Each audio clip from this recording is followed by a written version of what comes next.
ગુજરાત વિધાનસભામાં વંદે માતરમની ગુંજ સંભળાઈ અને સર્વાનુમતે વંદે માતરમ ગીત પર સંકલ્પનો સ્વીકાર કરવામાં આવ્યો અને આ સંકલ્પને અધ્યક્ષે પ્રસ્તાવ મત માટે મૂક્યો હતો। નાયબ મુખ્યમંત્રીએ વંદે માતરમના નારા લગાવ્યા। હર્ષ સંઘવીએ અને નાયબ મુખ્યમંત્રીના આ વિચારમાં એમણે એ પણ કહ્યું કે આ વોટ બેંકની રાજનીતિ માટે વંદે માતરમનો વિરોધ થયો।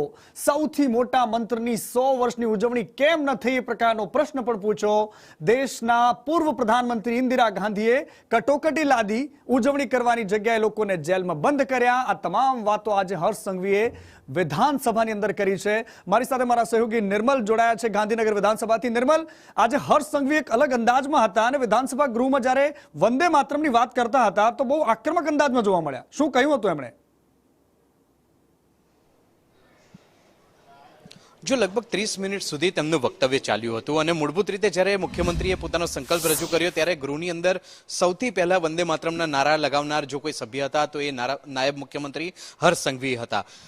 મુખ્યમંત્રીએ પોતાનો સંકલ્પ રજૂ કર્યો અને ત્યારબાદ 30 મિનિટ સુધી પ્રવચન જો આપ્યું હોય તો તે નાયબ મુખ્યમંત્રી હર્ષ સંઘવી હતા, જેમણે વિવિધ ઉદાહરણ ટાંકી અને પોતાની વાતના મુદ્દા રજૂ કર્યા હતા। 1875માં સૌપ્રથમ વખત આ વંદે માતરમ ગીતની રચના કરવામાં આવી।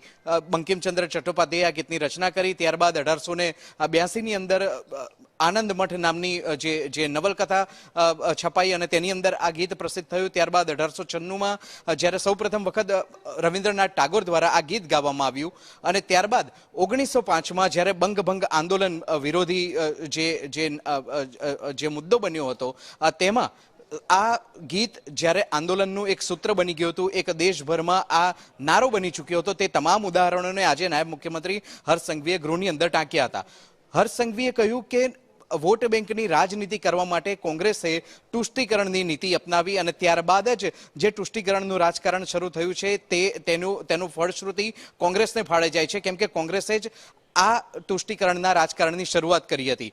જ્યારે મુસ્લિમ લીગને બચાવવા માટે તેમણે વંદે માતરમના બે જે અંતરા છે, બે સ્ટાન્ઝા છે, તે ગાવા માટેનું નક્કી કર્યું અને તેના જ કારણે બાકીના જે અન્ય 4 અંતરા હતા તેની સાથે અન્યાય કરવામાં આવ્યો। આમ 2 વર્સિસ 6 એનો આખો આ મુદ્દો હતો કે જે આજે વિધાનસભા ગૃહની અંદર ગાજ્યો છે। 2 અંતરા કોંગ્રેસ દ્વારા શરૂ કરવામાં આવ્યા, જ્યારે માફ કરશો કેન્દ્ર સરકારની તાજેતરની ગાઈડલાઈન પ્રમાણે 6 અંતરા ગાવાની શરૂઆત કરવામાં આવી છે। 3 મિનિટ અને 10 સેકન્ડનો સમય લાગે છે આ અંતરા પૂરા કરવા માટે।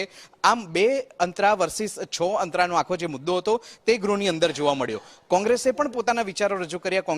કોંગ્રેસના શૈલેષ પરમારે પણ અનેક મુદ્દા ટાંકી અને પોતાનો અને કોંગ્રેસનો બચાવવાનો પ્રયત્ન કર્યો હતો। જોકે બંને પક્ષ દ્વારા આક્રમક રજૂઆત ગૃહની અંદર કરવામાં આવી। જો કે ગૃહની બહાર જ્યારે તેમને પૂછવામાં આવી રહ્યું છે ત્યારે તેઓ વાતથી કિનારો કરી રહ્યા છે। આ મુદ્દે એક હરફ સુદ્ધા ઉચ્ચારવા માટે તેઓ તૈયાર નથી।